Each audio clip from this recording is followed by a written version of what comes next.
Today's critique examines a script that uses visual effects to demonstrate the true scale, physics, and devastating historical context of nuclear explosion. And jumping right into the feedback. So, a key theme running through this material seems to be the heavy, sobering reality of nuclear proliferation, but it feels like playing a cartoon sound effect right as the credits roll on a tragic documentary. Yeah, the profound emotional weight of the video's climax is unintentionally undermined by an abrupt return to promotional humor in the final moments. Right, it's super jarring. It really is. The weakness here is that the material successfully builds this deeply sobering atmosphere. I mean, it talks about the 650 B-83 bombs out there, the staggering casualty estimates in Los Angeles, like 3 million instantly from its Tsar Bomba. Which is just an impossibly heavy concept to sit with. 50,000 warheads. But immediately following this poignant reflection with an upbeat plug for an Embergen preset and, a joke about the Universal logo ending the world, it creates severe tonal whiplash. Yeah, it really does. It completely dissolves the impact of the core message. It shatters the tension entirely. But,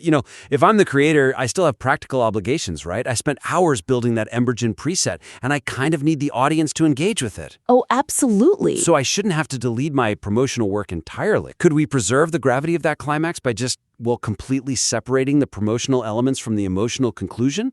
Like repositioning them earlier in the material before the narrative shifts from fun science to human tragedy? That is exactly the suggestion here. Preserve the gravity of the climax by completely separating the promotional elements from the emotional conclusion.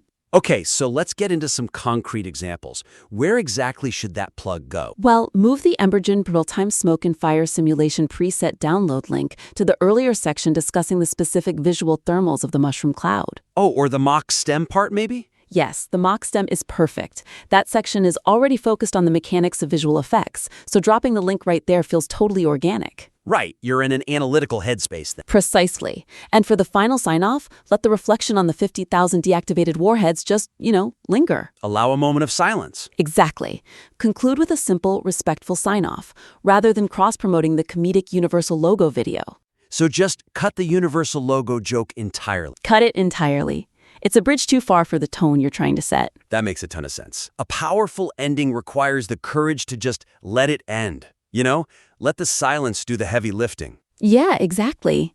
Okay, so moving inward from the ending to the pacing of the middle sections, let's look closely at the section discussing the explosive chemicals. Right, the TNT section. Yeah, because I can see what they're going for here with the trivia, but is there a risk that focusing on these historical quirks dilutes the tension of the impending blast? Tangential scientific trivia, while intellectually fascinating, disrupts the central narrative momentum focused on establishing the physical scale of nuclear devastation. It's like a massive speed bump. It really is. The weakness is that the script spends considerable time delineating the exact chemical differences between TNT and dynamite, including the historical footnote that people used to dye their clothes yellow with TNT. Which, is a fun fact, but... Right, it's a fun fact, but later it also debates whether the Trinity test's yield was 21 or 25 kilotons based on 2021 data, because the material's stated goal is to show the scale of a nuclear explosion in a recognizable setting.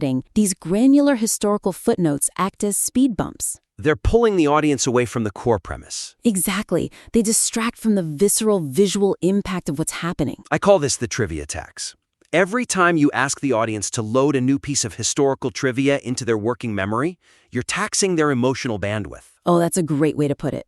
So what's the fix here? How do we streamline this? The suggestion is to streamline the scientific exposition to include only the facts that directly enhance the audience's understanding of the blast's magnitude, physical mechanics, and visual scale. So if it doesn't make the bomb feel bigger or more real, it gets cut. Right. For some concrete examples, cut the anecdote about TNT being used as yellow clothing dye and the 30 years it took to discover its explosive properties. Gone. What about the measuring stick concept? You keep that. Keep the focus strictly on TNT's role as a unit of measurement, using the 100 tons in the Earth as a literal measuring stick for the audience. That helps with scale. Okay, and what about the Trinity test debate? Oh, wow, yeah. Which implicitly proves the tangent is extraneous. If the script acknowledges the distinction doesn't matter, don't force the audience to process it. Exactly. When the text apologizes for its own trivia, that's the clearest possible indicator that the trivia just needs to be cut. Yep, completely agree. By removing these friction points, there is no cognitive lag for the viewer. Right. Which brings us to the most pivotal transition point in the entire piece. Because having addressed pacing and ending tone, we hit the exact moment the script pivots from science to humanity. This is a really crucial moment. The material makes a very strong case for the sheer terror of the physics, highlighting things like the Mach stem and the firestorms. But let me play devil's advocate for a second. Sure, go for it. Isn't the vulnerability of the narrator saying, quote, "I tried to separate the science from the deaths, but I couldn't"? Isn't that an effective and relatable moment for the audience? Well, the transition separating the raw physics of the blast from the human cost relies on an internal monologue that feels slightly disconnected from the severe visual evidence just presented. Disconnected how exactly? The weakness is that the narrator claims, "I wanted to show you a hypothetical explosion so that we can separate the physics of nukes from the lives they've taken, but I don't think I can do that." Yet moments prior, the script explicitly detailed the human impact. Oh, right, like the third-degree burns within a mile and a half. Exactly.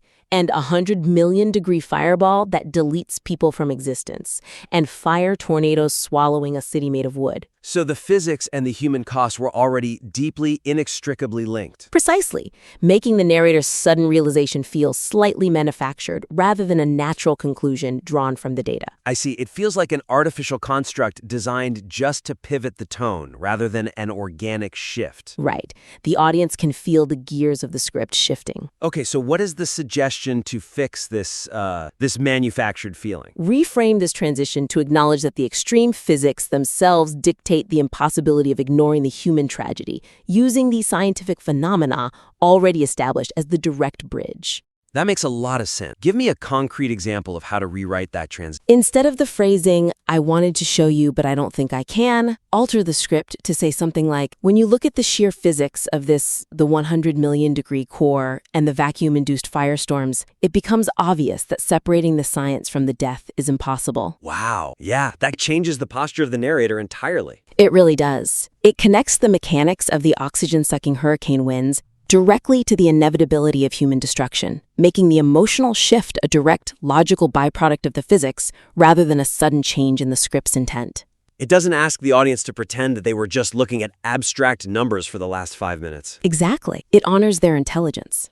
And it sets up that ending reflection on human survival perfectly. It absolutely does. Well, this has been a really illuminating look at how the architecture of a script dictates its emotional impact. To briefly recap the 3 main areas of feedback for our listener today. Yeah, let's run through them. First, repositioning promotional elements to protect the emotional climax of the piece. Move that Embergen plug earlier so your final thoughts on nuclear de-escalation can linger. That's a huge one. Second, pruning tangential trivia, like the TNT history, to maintain pacing and eliminate that trivia tax.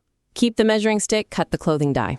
Exactly. And third, tightening the narrative bridge between the physics of the blast and the human tragedy by acknowledging that the science actually dictates the tragedy. Those 3 adjustments are going to elevate the pacing and the emotional resonance of the material tremendously. Well, we want to thank the listener for submitting such deeply researched and visually ambitious material. These actionable adjustments will make the final product significantly more robust, and we invite you to submit your revised work to the critique again. We would definitely love to see how the piece evolves. Because when you're visualizing a force this devastating, we want to make sure the audience isn't just looking at the white pixels of a hurricane on a screen. We want them to feel the wind.